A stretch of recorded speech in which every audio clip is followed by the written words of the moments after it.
ويأتينا بالتقوى منه كذلك سخرها لتكبروا الله على ما هداكم وبشر المسلمين.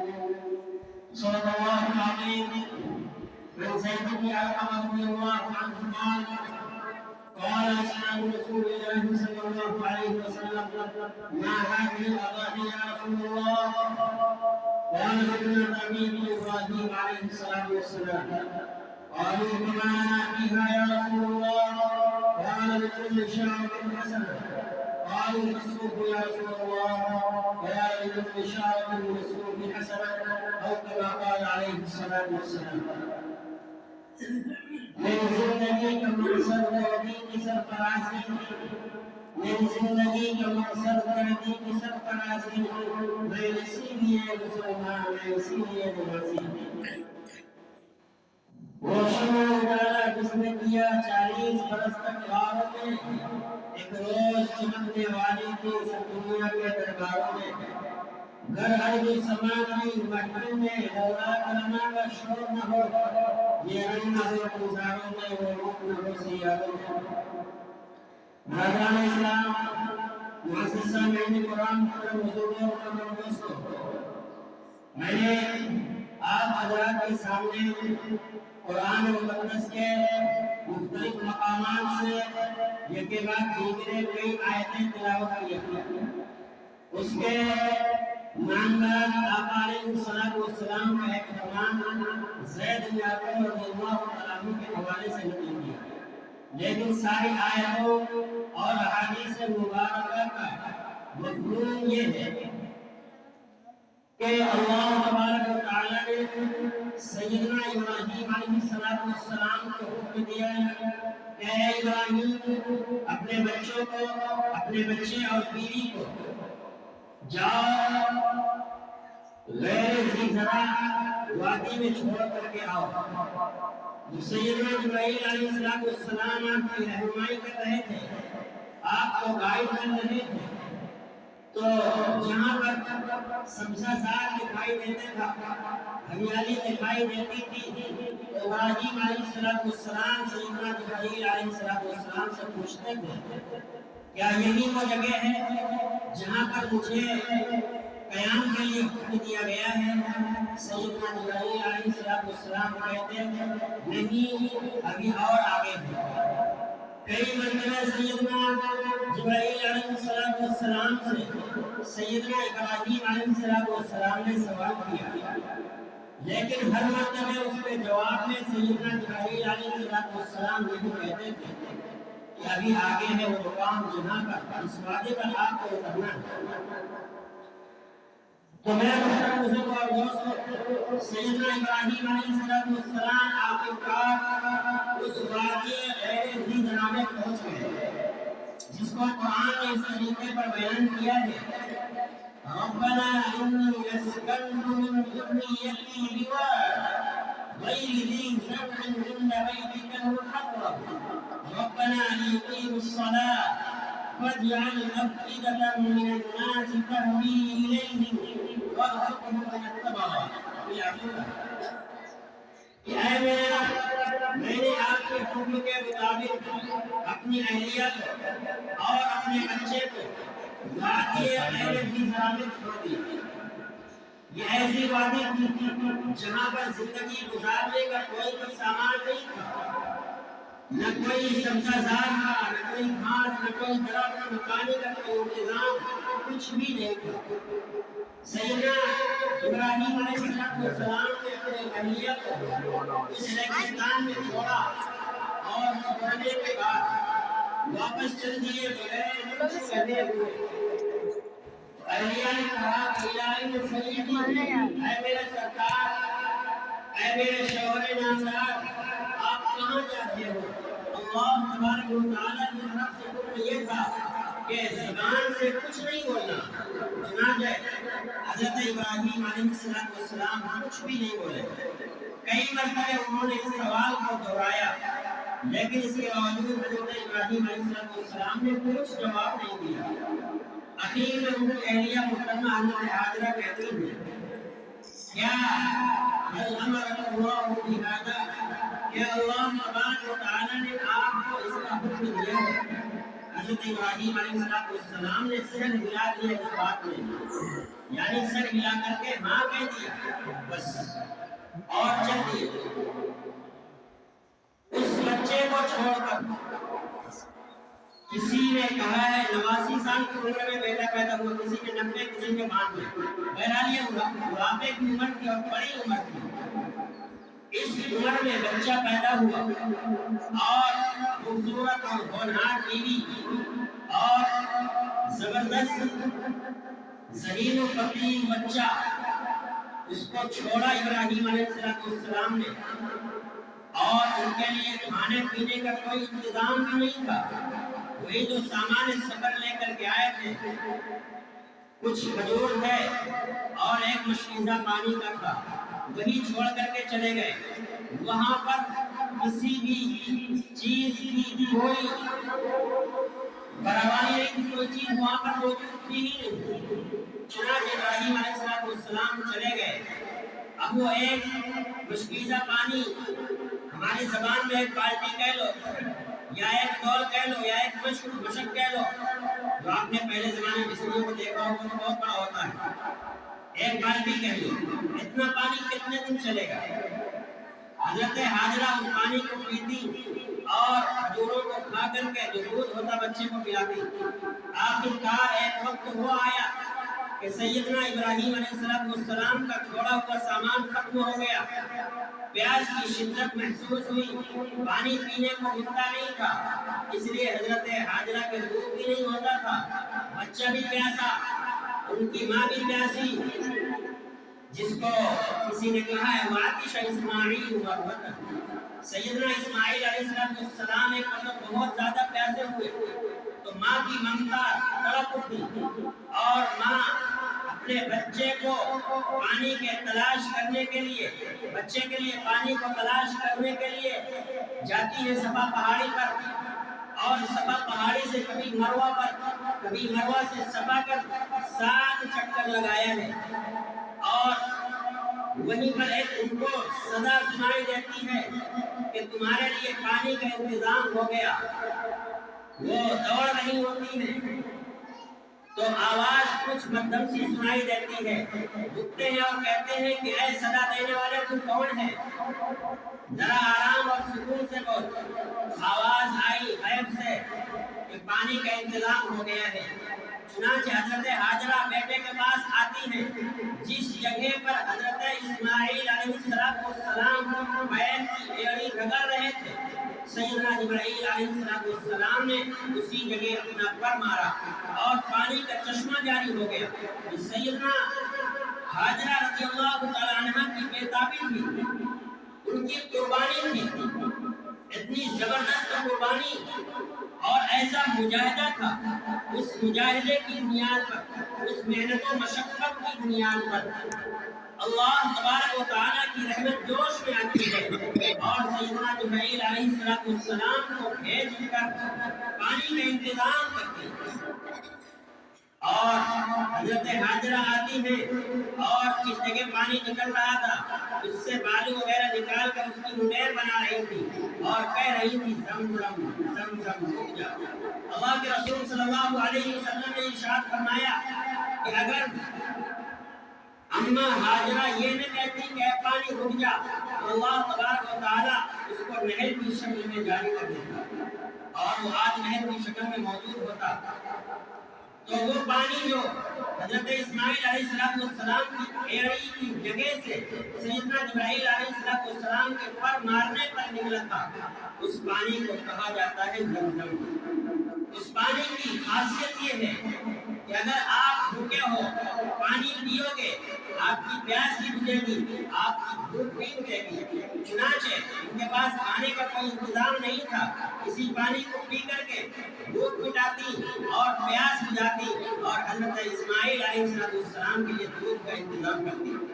ایسی مشقتوں اور محنتوں اور دقتوں میں پلا ہوا بچہ جب تھوڑا سا بڑا ہوتا ہے، قرآن کا نقشہ کھینچتا ہے، فلما بلغ معه السعي قال يا بني إني أرى في المنام أني أذبحك فانظر ماذا ترى قال يا أبت افعل ما تؤمر ستجدنی انشاءاللہ من الصابرین۔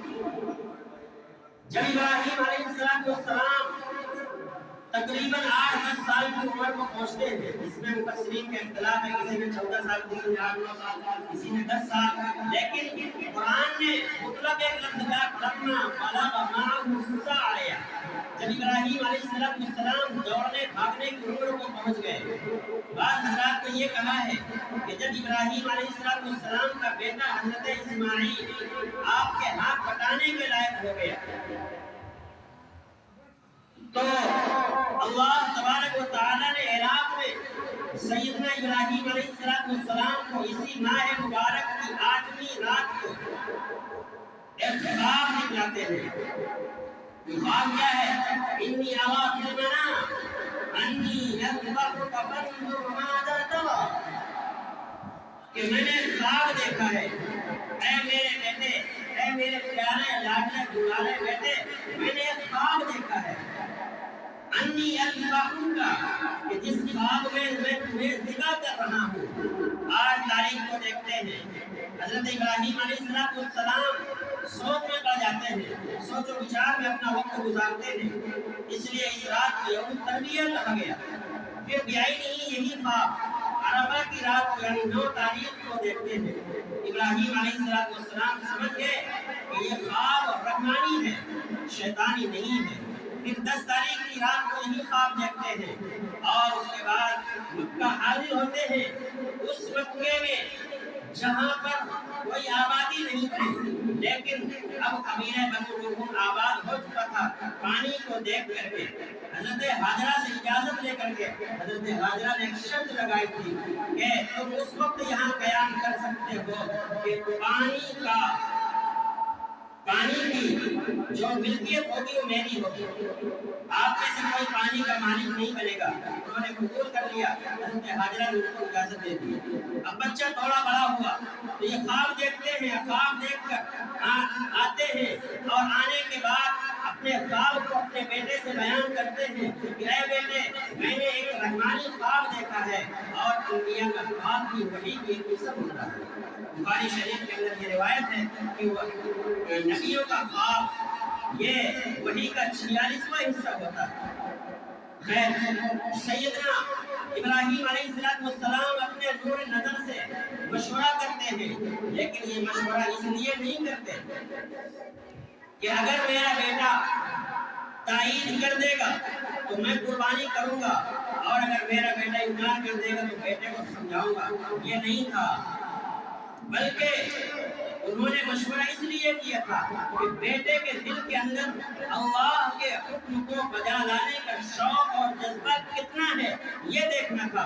بیٹے سے کہا انی ارا فی المنام انی اذبحک فانظر ماذا تری، اے میرے بیٹے میں نے خواب دیکھا ہے، اس خواب میں تم کو ذبح کر رہا ہوں، میری کیا رائے ہے؟ بیٹے نے برجستہ فوراً جواب دیا کہ ستجدنی انشاءاللہ من الصابرین، کہ اے میرے ابا جان، آپ کو اللہ نے جو خواب دکھلایا ہے آپ اس خواب کو عمل کرائیے، آپ اس پر اس امر کو پورا کریے، اس حکم کو بجا لانے کی کوشش کریے، مجھے آپ صبر کرنے والوں میں سے پاؤ گے۔ چنانچہ ابراہیم علیہ السلام نے اپنی اہلیہ سے کہا کہ ذرا اسماعیل کو اچھے کپڑے پہنا دو، میں اس کو گھما کر کے لے آؤں۔ بعض لوگوں نے کہا ہے کہ میں اس کو جنگل سے لکڑیاں توڑوا کر کے لے آؤں تاکہ تمہارے لیے روٹی وغیرہ پکانے کا انتظام ہو جائے۔ چنانچہ اچھے کپڑے پہنے اور پہننے کے بعد حضرت اسماعیل علیہ السلام کو لے کر ان کے والد محترم حضرت اسماعیل حضرت ابراہیم چل دیے۔ شیطان کو پتہ لگتا ہے، شیطان دوڑتا ہوا حضرت حاجرہ کے پاس آتا ہے اور پوچھتا ہے کہ اے حاجرہ، تمہارا بیٹا کہاں گیا ہے؟ تو کہا کہ میرا بیٹا اپنے ابا کے ساتھ گھومنے گیا ہے۔ بولے گھومنے نہیں گیا، تمہارے بیٹے کو تمہارا شوہر ذبح کرنے کے لیے لے گیا ہے۔ تو حضرت حاجرہ نے کہا کہ کوئی باپ ایسا ہوگا جو اپنے بیٹے کو ذبح کر دے؟ حضرت ابراہیم علیہ السلام کی اہلیہ نے جب یہ جواب دیا تو شیطان نے کہا کہ وہ کہتا ہے کہ اللہ نے مجھے حکم دیا ہے، اللہ کا آرڈر ہے میرے لیے۔ تو حضرت حاجرہ نے کہا اگر اللہ کا حکم ہے تو یہ ایک اسماعیل ہے، اگر میرے پاس 1000 اسماعیل ہوتے تو میں ہر ایک کو یک بات ٹھیک ہے اللہ کی راہ میں ذبح کرواتا، یہ تو ایک اسماعیل ہے۔ چنانچہ جب وہاں بات نہیں بنی تو شیطان دوڑتا ہوا حضرت اسماعیل کے پاس آتا ہے، والد کی طرف آگے آگے چل رہے تھے، حضرت اسماعیل پیچھے پیچھے جا رہے تھے، تو کانا پھوسی کرتا ہے، حضرت اسماعیل سے کہتا ہے کہ اے اسماعیل تم کہاں جا رہے ہو؟ بولے میرے ابا مجھے گھمانے کے لیے لے جا رہے ہیں۔ بولے گھمانے کے لیے نہیں، تم کو ذبح کرنے کے لیے لے جا رہے ہیں۔ بولے کوئی باپ ایسا ہوگا، کوئی باپ ایسا ہوگا جو اپنے بیٹے کو ذبح کر دے، وہ بھی اس عمر میں، بڑھاپے میں جس کو بیٹا ملا ہو؟ تو شیطان نے کہا کہ وہ کہتا ہے کہ اللہ نے حکم دیا ہے۔ حضرت اسماعیل علیہ السلام نے کہا کہ سمجھ گئے تو شیطان ہے، اے شیطان سن، یہ تو میری ایک جان ہے، اگر میرے جسم پر جتنے روئے ہیں، جتنے بال ہیں، ہر بال کے بدلے اللہ تبارک و تعالیٰ مجھے ایک جان دے دے تو میں پوری جانوں کو اللہ کی راہ میں قربان کر دوں گا۔ حضرت ابراہیم علیہ السلام کے نور نظر کا جواب یہ تھا۔ جب بات وہاں بھی نہیں بنی، حضرت ابراہیم علیہ السلام کے پاس گیا اور کہتا ہے کہ میں تجھے یہ نہیں کرنے دوں گا۔ حضرت ابراہیم علیہ السلام نے 7 کنکریاں ماری اور پھر اس کے بعد آگے گئے، جبل عقبہ میں 7 کنکری ماری، تھوڑی دور آگے گئے تو پھر شیطان نے راستہ روکا، پھر حضرت ابراہیم علیہ السلام نے کنکری مارا، جس کو جبل وسطیٰ کہا جاتا ہے۔ آج اسی جگہ پر یہ جمرات نصب ہے، یعنی کھڑے ہوئے کھمبے کی شکل میں، گول گول دائرے، گول کھمبے کی شکل میں۔ اور آگے جاتے ہیں حضرت ابراہیم علیہ السلام، وہ پھر سے راستہ روکتا ہے، پھر حضرت ابراہیم علیہ السلام کنکری مارتے ہیں اور اس مقام پر پہنچ جاتے ہیں جہاں پر اپنے بیٹے کو قربان کرنا تھا۔ دیکھیے اتنی زبردست آزمائش ہو رہی ہے، ایک طرف حکم یہ ہو رہا ہے کہ بیوی اور بیٹے کو جنگل میں چھوڑ کر کے آؤ اور ان کے لیے کھانے کا کوئی انتظام نہیں کرنا، ماں بیٹے کی تلاش میں زبردست جفاکشی اور قربانی پیش کرتی ہے اور اللہ کے سامنے روتی اور گڑگڑاتی ہے۔ اللہ تبارک و تعالیٰ کو حضرت حاجرہ کی یہ ادا اتنی پسند آتی ہے، اتنی پسند آتی ہے کہ قیامت تک جو شخص بھی اللہ کی گھر کی زیارت کے لیے جائے گا، خانہ کعبہ کی زیارت کے لیے جائے گا، اس کا حج مکمل نہیں ہوگا اگر وہ صفا اور مروہ کی سعی نہیں کرتا، اور صرف سعی نہیں، اگر حضرت حاجرہ کی ادا کو نہیں اپناتا، جس ادا کو حضرت حاجرہ نے اپنے بیٹے کے لیے پانی تلاش کرنے کے وقت ایک مقام پر دوڑ لگایا تھا۔ اگر کوئی حاجی وہاں پر حج کرنے جاتا ہے اور صفا اور مروہ کے درمیان اپنی چال میں تیزی نہیں پیدا کرتا، اگر دوڑتا نہیں ہے تو وہ نہیں ہو سکتا۔ یہ ادا اتنی پسند آئی۔ اسی طریقے پر سیدنا ابراہیم علیہ السلام جب اپنے بیٹے کو لے کر کے جا رہے ہیں اور وہاں پر شیطان راستہ روکتا ہے تو شیطان کو کنکر مارتے ہیں، سیدنا ابراہیم علیہ السلام کو یہ ادا اتنی پسند آئی کہ جو بھی اللہ کے گھر کی زیارت کرنے کے لیے جائے گا، ان مقام مقدسات کی زیارت کے لیے جائے گا، بیت اللہ کا طواف کرے گا، سعی کرے گا، اس کے لیے جمرات کی رمی یعنی شیطانوں کو کنکر مارنا بھی ضروری ہے۔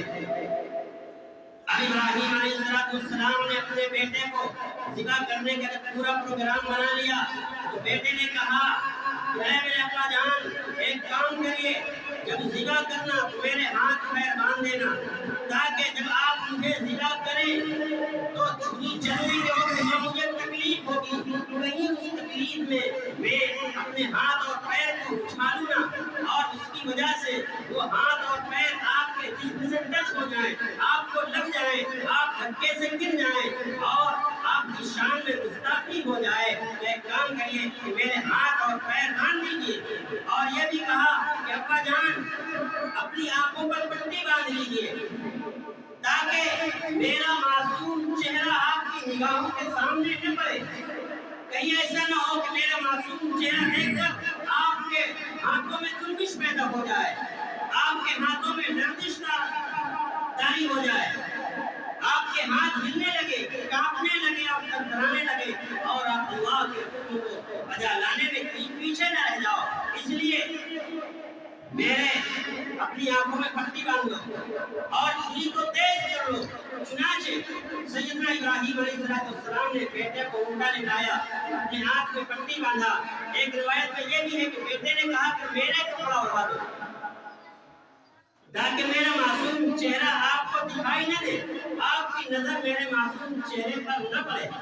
چنانچہ ابراہیم علیہ السلام نے ذبح کیا، بہت کوشش کی، اور اس دوران تقریباً 3 مرتبہ چھری کو دھار دیا۔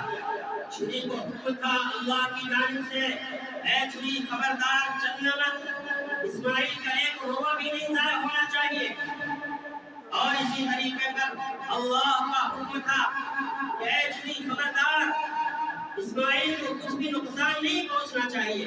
اور حضرت ابراہیم علیہ السلام پوری کوشش کر رہے ہیں، یہاں تک کہ چھری کی نوک ان کی گردن میں رکھ کر پورا زور لگا دیا، پوری طاقت لگا دی، لیکن چھری کی نوک سے خراش حضرت اسماعیل علیہ السلام کی گردن میں نہیں گئی۔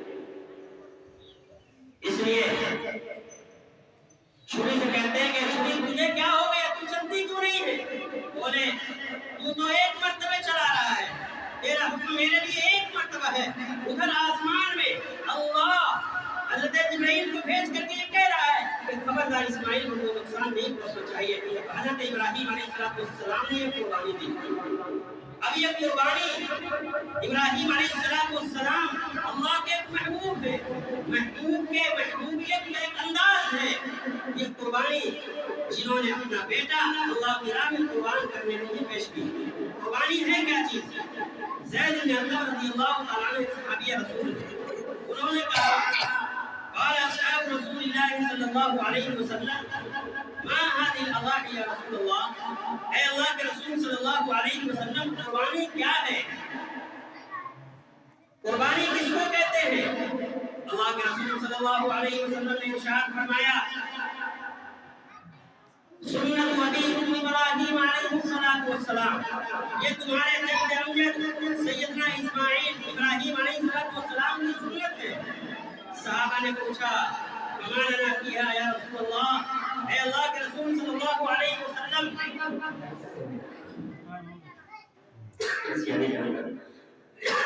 اللہ کے رسول صلی اللہ علیہ وسلم نے ارشاد فرمایا، صحابہ نے پوچھا فما لنا فیہا یا رسول اللہ، اے اللہ کے رسول صلی اللہ علیہ وسلم اس قربانی کرنے میں، مال کو گویا کہ ایک طریقے سے برباد کرنے میں ہمیں کیا ملے گا؟ اللہ کے رسول صلی اللہ علیہ وسلم نے ارشاد فرمایا لکل شاۃ حسنہ، قربانی کے جانور کے ہر بال کے بدلے ایک نیکی ملے گی۔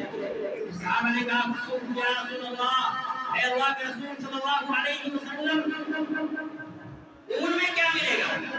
اللہ کے رسول صلی اللہ علیہ وسلم نے فرمایا کیونکہ جس جانور کے بدن پر اون ہوتے ہیں، جملہ ہو گیا، تو اس اون میں کئی ریشے ہوتے ہیں، یعنی کئی ڈورے ہوتے ہیں۔ تو صحابہ نے سوال کیا کہ اون میں کیا ملے گا؟ اللہ کے رسول صلی اللہ علیہ وسلم نے ارشاد فرمایا لکل شعرۃ حسنہ، لکل شعرۃ من الصوف حسنہ، اون کے ہر ذرے کے بدلے، ہر بال کے بدلے، ہر ریشے کے بدلے ایک نیکی ملے گی۔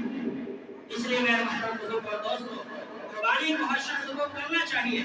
اسی طریقے پر ایک موقع پر اللہ کے رسول صلی اللہ علیہ وسلم نے ارشاد فرمایا،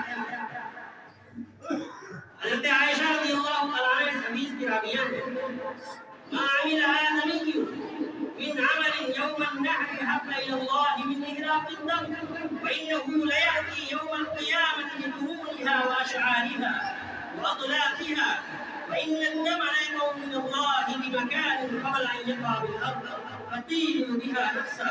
اللہ کے رسول صلی اللہ علیہ وسلم نے ارشاد فرمایا کہ یوم النحر کے دن یعنی بقرعید کے دن سب سے زیادہ محبوب ترین عمل اللہ کی راہ میں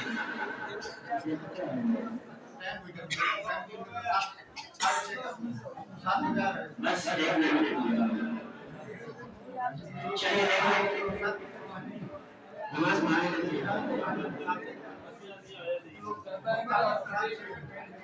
جو لوگ باہر ادھر ادھر گھوم رہے ہیں اس کو میں جا کر کے اپنی جگہ لے لیں. اب نماز کھڑی ہونے جا رہی ہے. پیچھے اگر زیادہ لوگ ہیں تو پیچھے بچھانے پانی ہوگا تھوڑا سا ڈھیلا ہے چل جائے گا. دیکھیے نماز پڑھنے کا طریقہ سنیے. نماز کا طریقہ یہ ہے کہ نیت کرتا ہوں میں تو رکعت نماز واجب ہے زائد تکبیروں کے